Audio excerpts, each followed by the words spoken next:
Now, this is a story all about how my life got flipped, turned upside down. And I'd like to take a minute, so just sit right there so I can tell you how I got swindled by a young Chicago player. It's not that I don't want you here. It's something about the way you stare. What's up, besties? Welcome back to my YouTube channel. Don't forget to like, comment, and subscribe. Welcome to another video.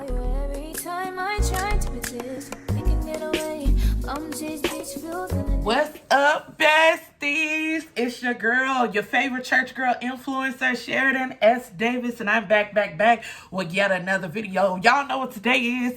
It's Storytime Saturday.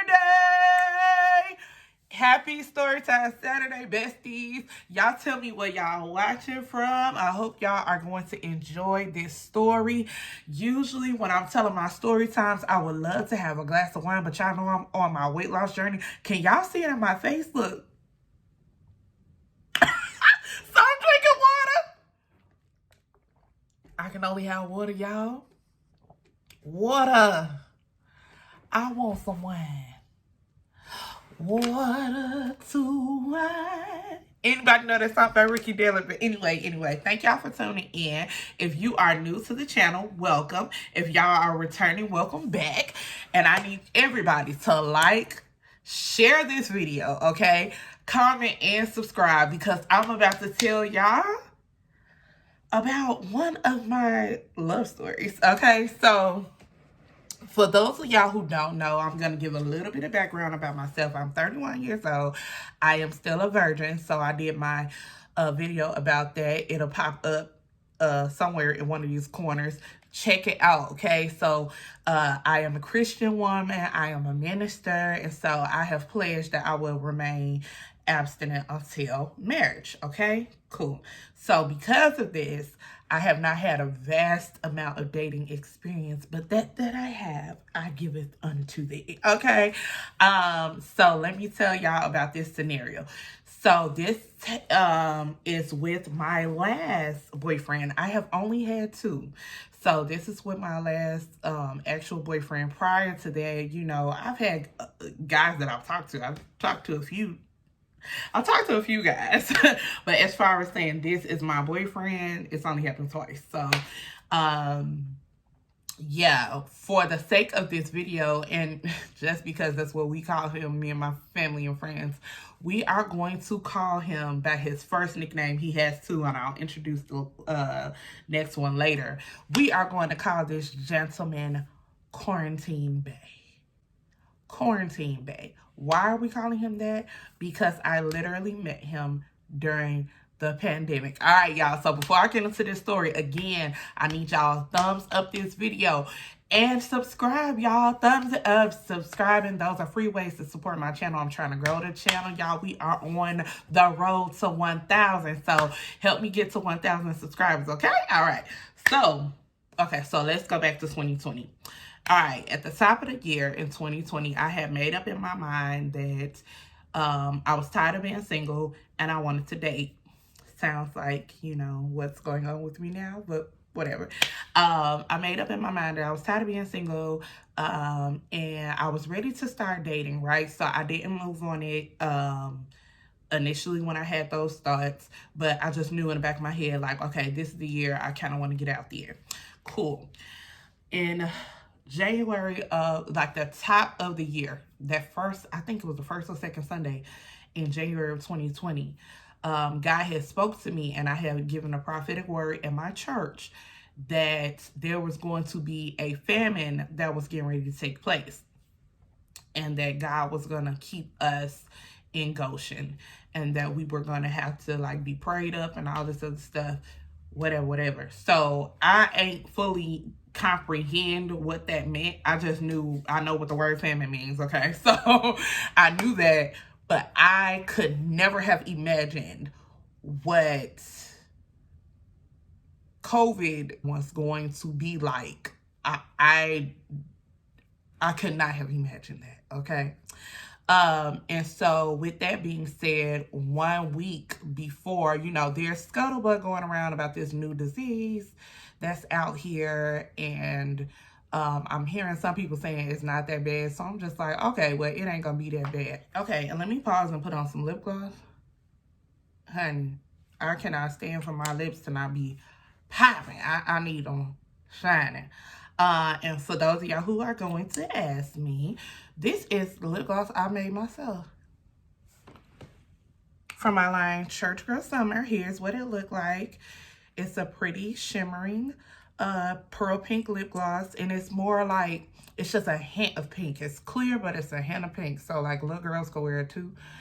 And it's shimmery, so, and it smells like strawberry daiquiri.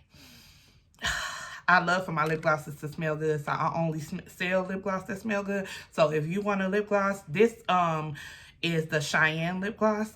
Go ahead and order you some at www.churchgirlsummer.com.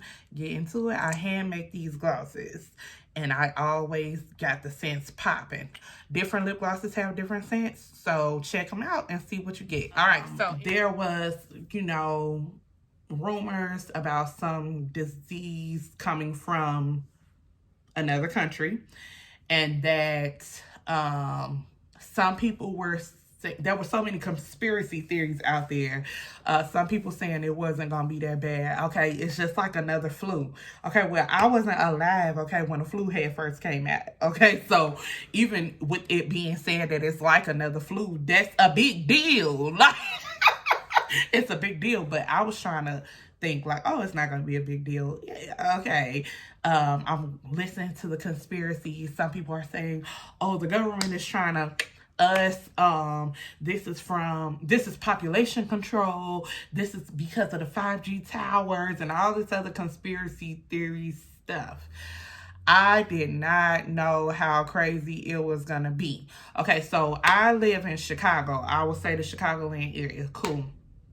So I live in Chicago, and our mayor is giving us edicts, okay? Now, mind you, my parents are pastors. I'm the assistant pastor of our church, right? So, or the executive pastor of our church, right? So we are getting information from government telling us how we are to handle services. We are also getting information because we know people in the medical field, and they are calling to warn us. And all of this got to do with quarantine base, so pay attention, y'all. Okay, they are calling to warn us like, yo, something get ready to happen up the pipeline. We just had these emergency meetings at work. Now, they not technically supposed to tell us this, but they was warning us as because they love us as clergy. You know, they calling us like, hey, pastor, blah, blah, blah, blah, going on. Fact. All right, so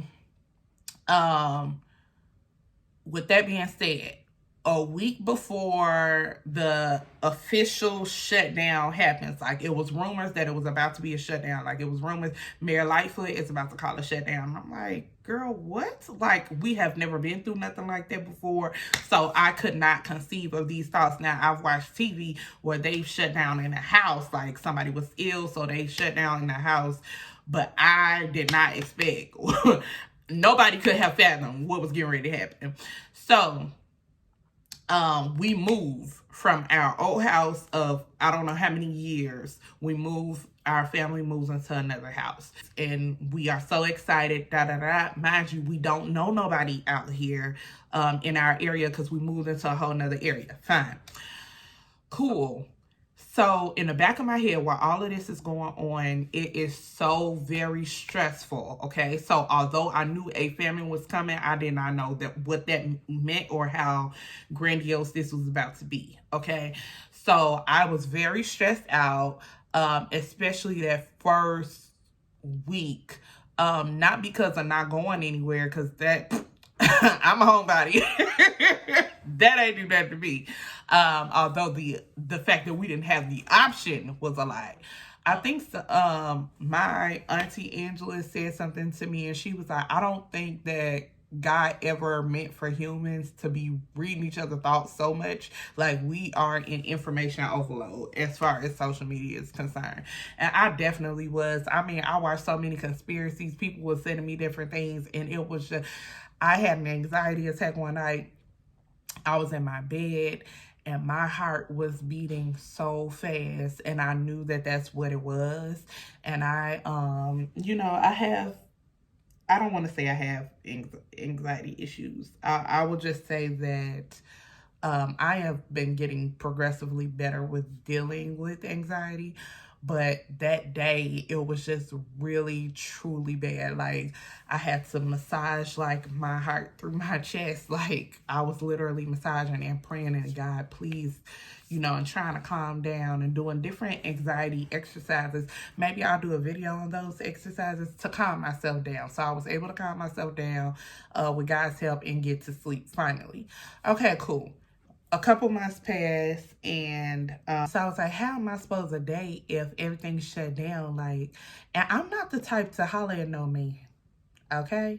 I think I kind of hinted around one time with a dude, and he only thought I was trying to holler at him. Like, I was telling him we got to link up, and he thought that I was saying, like, I want to date you.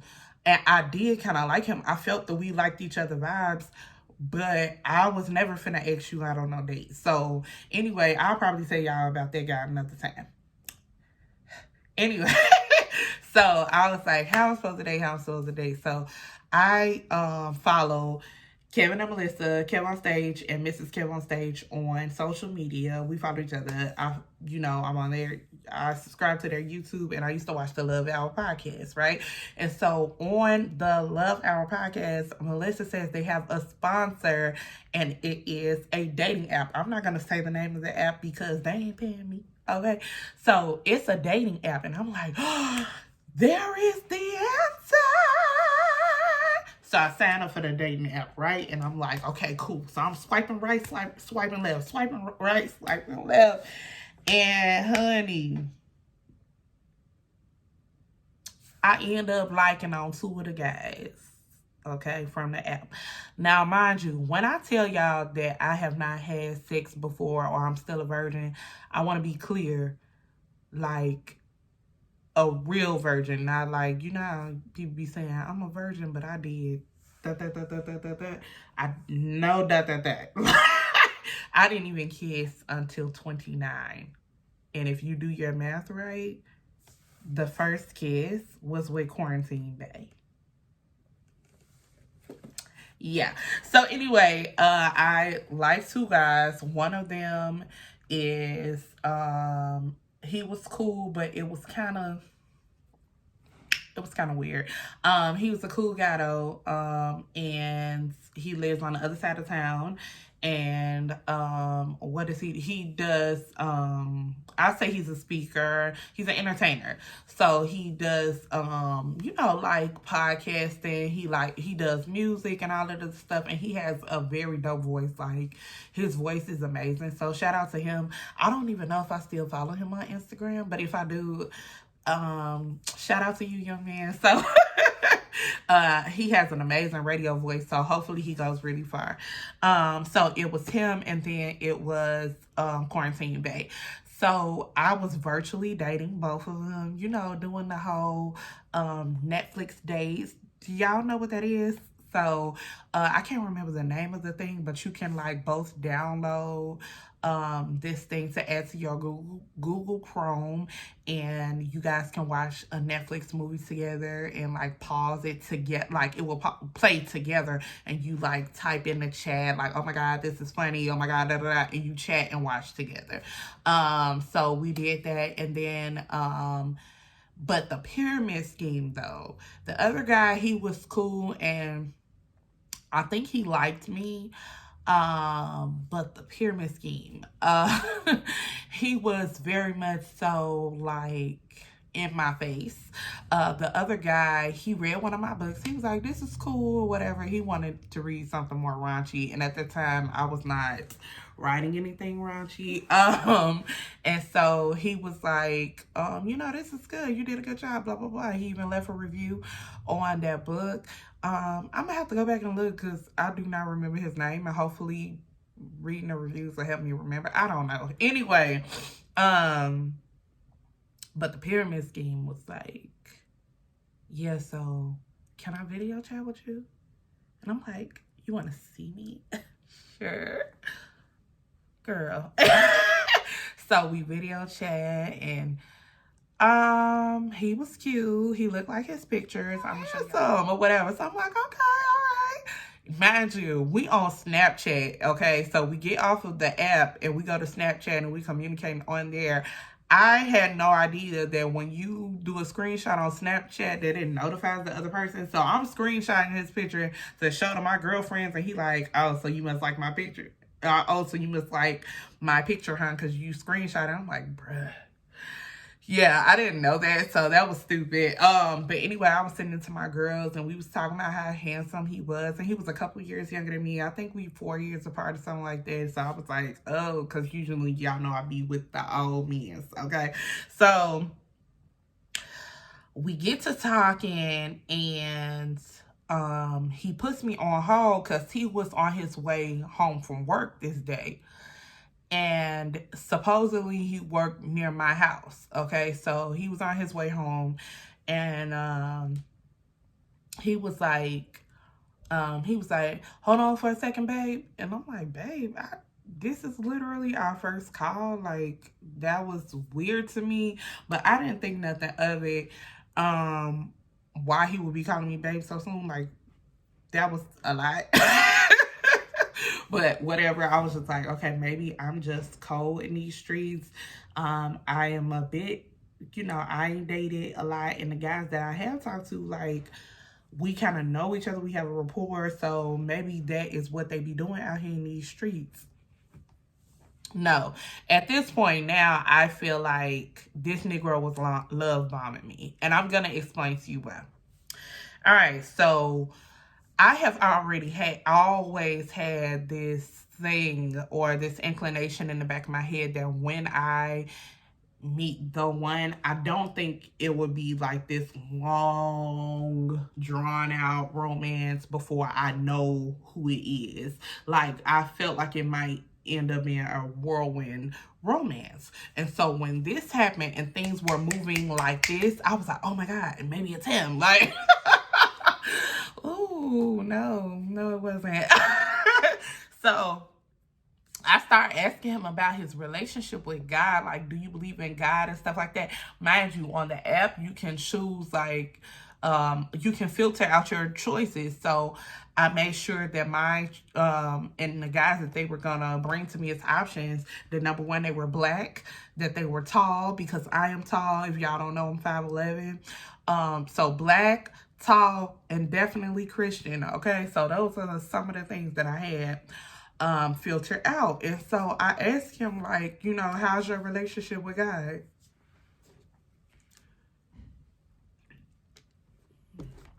That baby might as well have said to me, what God? Like, it was like, I believe God is real.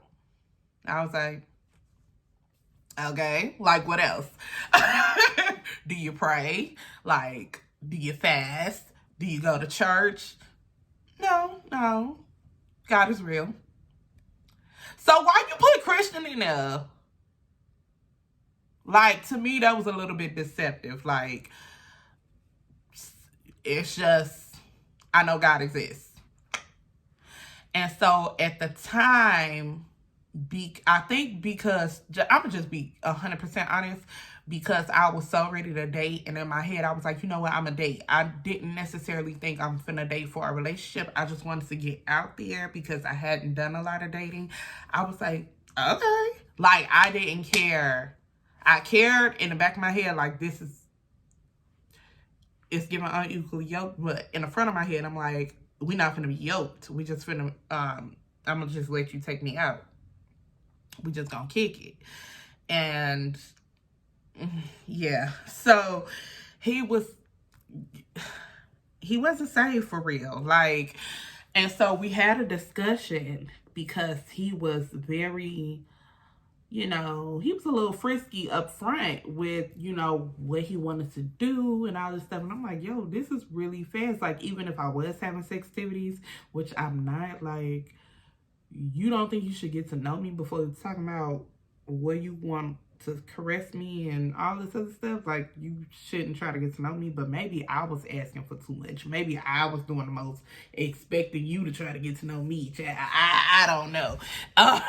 And so I was like, yeah, let me just be frank with you. I am not having sex, and I'm not having sex until I am married. And that's just that. And he was like, oh, are you still a virgin? I was like, yeah. And he was like a virgin how? You don't do this? And he started naming stuff like, you don't, all those things. Oh my God, my parents watching this. I said, no, I've never done all the things, and no one has done the things to me. And he was just like, he was like, oh, wow, that's amazing. Pause. Like, a guy who's not abstaining, probably 9 times out of 10, he not finna tell you that it's amazing that you're abstaining and he actually wants to be with you. Like, in my experience, this is what happens. They be like, oh, I respect the fact that you're abstaining. I think it's so wonderful. And then about 3 to 5 business days later, they are legitimately angry that they are not able to get you to change your mind. And that was my experience with the pyramid scheme. So he said he was cool with it. He said he respected it. He thought that, like, I am very disciplined and all this other stuff. And he also shared with me that he had lost his virginity at a very young age, and he was influenced by the men in his neighborhood, the men in his life, to do so, because they were just basically like, you got to show that you're not gay. You have to, you need to get with you a woman. And so they brought him a woman,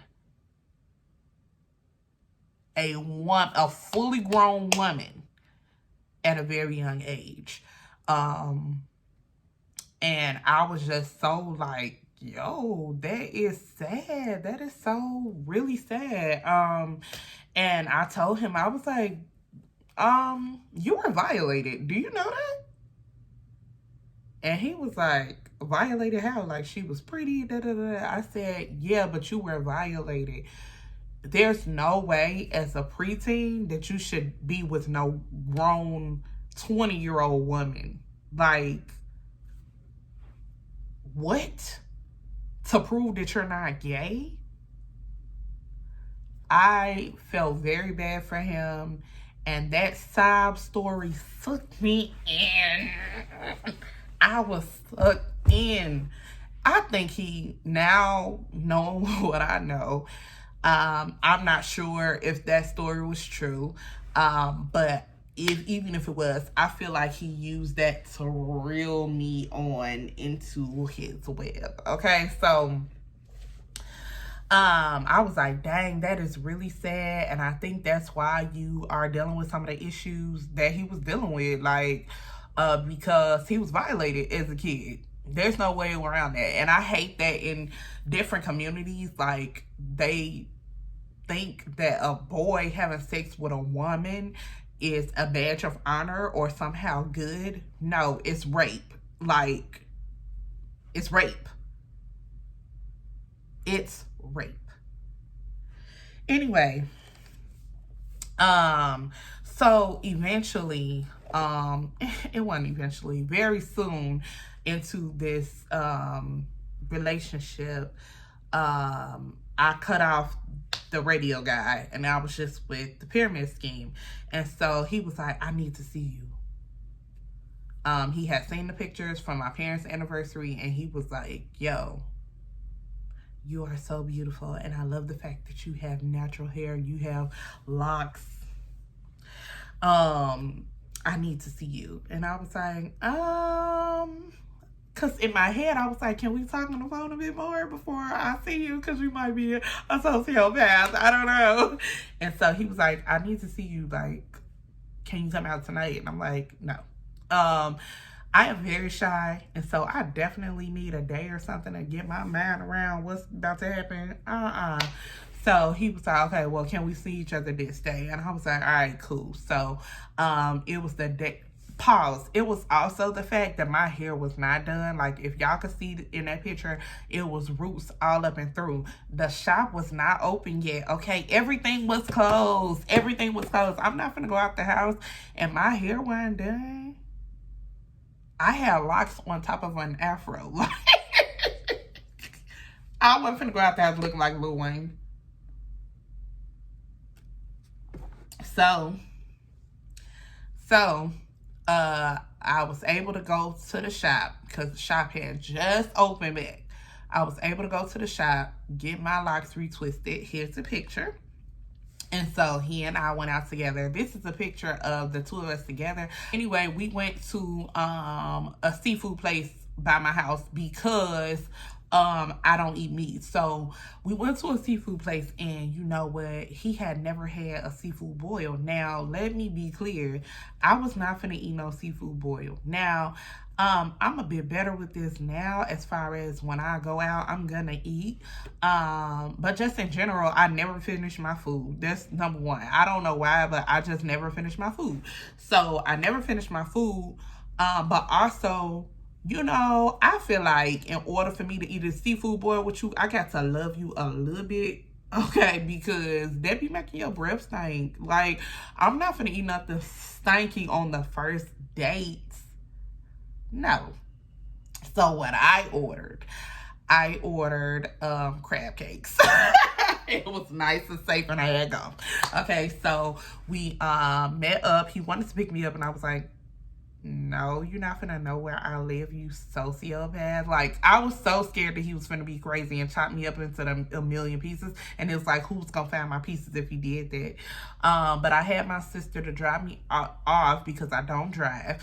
And I'll probably tell that story one day. Because I don't drive. And so I had her to take a picture of his license plates and all the things. He had got there before me, and he texted me like, hey, babe, are you okay? I said, yes, I'm on my way. And he was like, take your time. I don't want nothing to happen to you. And I was like, he's the sweetest. So I got there. When I got there, I sat down, you know, just in a little waiting area of the restaurant, because it's a whole block of restaurants. And so I texted him and said, hey, I am here. And when I said that, he said, okay, I'm about to walk up to the building. So he came in, he went straight to me. He pulled me up out of my seat and hugged me tight, and it felt great. But it was also like, we don't know each other yet. Like, so I think because I was so used to only talking to guys that I knew, like, I was just in a state of shock. Like, you don't want to get to know me first before you, like, chest to chest. You know, it's one thing to church hug, okay? It's another thing, you know, I'm blessed up here. It's another thing when you hugging me so tight, my girls move in. Like, that's what that was. And, you know, I know men be wanting to do that, but usually they do that on the slide, okay? On the slide, but he was very bold, very early. And so we sat down, we ordered our food, and we had good conversation. He told me off the bat, like off rip, because I knew he had just graduated from school like 2 years prior. And I was like, okay, well, what was your major? And he told me engineering. I said, oh, well, do you work in your field? So he like, yeah. And so he told me he worked, I'ma just tell it. He told me he worked in aerospace. So I was like, oh, okay, cool. Now that could mean so much, y'all. How you work in aerospace, okay? Like, is you cleaning the planes? Is you remodeling the planes? But from what he was saying to me, they would like fix planes. Cool. Awesome. So you basically a mechanic for the air. Cool. Awesome. I thought it was very dope. I was like, oh, okay, that's amazing. I was so intrigued. He was giving me all this information. He was telling me about his backstory with his family, and that was very dramatic. Okay. His father was deceased. So it was just him and his mother, and it was just very sad. His father had children, but they weren't in his life. So all these things. And he was in engineering, and I'm like, okay, so he sounds like he got a good head on his shoulders. Like, he was made to be responsible very early in life. So let me know that you would like take care of me. So he also made it clear that he had recently applied for this job out of town. I was like, dang, well, why are you meeting folks on the app if you trying to move to Miami for this job? And he was like, well, I just applied, so I don't know if I'm gonna get it. I just wanted to try because my job is having a new plant out there. Cool. And so I said, okay. So he was like, yeah, so if we work out, I would still, you know, like to see you. You know, we can do the virtual dating and stuff like that because you're a real good girl. You're a nice girl, da da da. And so I'm like, all right, cool. So once we ate, there was a mall across the street, and he was like, you want to go to the mall? I'm like, yeah. So we hold hands because he, you know, I'm just walking because I'm not going to initiate at that point. I'm not going to initiate, you know, any physical touch or whatever, although I be needing that. And so he, you know, grazed down my arm and grabbed my arm. And so we are holding hands like this, walking through the mall. And he's kind of assessing my style. I'm telling him I like this, I like that. He's telling me he likes this and he liked that. I saw this real cute yellow bag that I really wanted. And he was like, I was like, ooh, I got to come back and get that. Because it was a designer bag. It wasn't like just a, you know, yang, I could pick this bag up right here. And so he was like, you want it? And I was like, you was trying to buy it for me? I wanted him to buy that bag for me, y'all, but I was like, no, because I have a thing about people buying things for me if we don't have their report yet. Like, I don't need nobody throwing what they have done for me in my face, especially when I already know you were uneasy about the abstinence conversation. Truth of the matter is, sometimes men and women who think that because they bought you something that you got to give them something. And so I wasn't comfortable with receiving anything from him yet. So at this date, you know, it was really good. We sat down on the little bench at the mall, and he was kissing on my forehead and, you know, rubbing my arm and just telling me he had a real good time with me. And I'm just laying like this. I'm like, I had a good time with you too. And yeah, so that was that. So my sister comes, I go in the car with her, and she is so not incognito. She like, oh my God, look at that. I'm like, stop it. That's where he's walking me to the car. And so I get in, he speaks to her, and yeah, it was cool. First day was really good, like really, really good. I could tell he was into me. He was on all the babes and boos and all that stuff, and it was amazing. When I got home, I had a text from him like, hey, have you made it home yet? He was making sure I was there. He was like, next time, just let me pick you up. I want to make sure myself that you make it in. You are so beautiful. You this, and that. And y'all, we kept talking, and everything was good, grand. He was cherishing me with all the words of affirmation, which is something that I needed at the time. He was calling me all kind of beautiful, all kind of babes. I was all kind of his girls and all this stuff. And one day he hit me with the, listen, I don't think I'm going to be able to abstain. And I was like, why we been doing all this if you knew? You knew. You weren't going to be able to wait. Why would you let me invest my emotions into this? Editing Sheridan here. Okay, so this video was too long. It was over an hour, so I had to break it up into 2 different parts. So make sure y'all tune in to part 2. It'll be up the same day. So the link is in the description box below. And don't forget to like, share, comment, and subscribe. Y'all, he really had me in there, only to back out. Part 2 coming.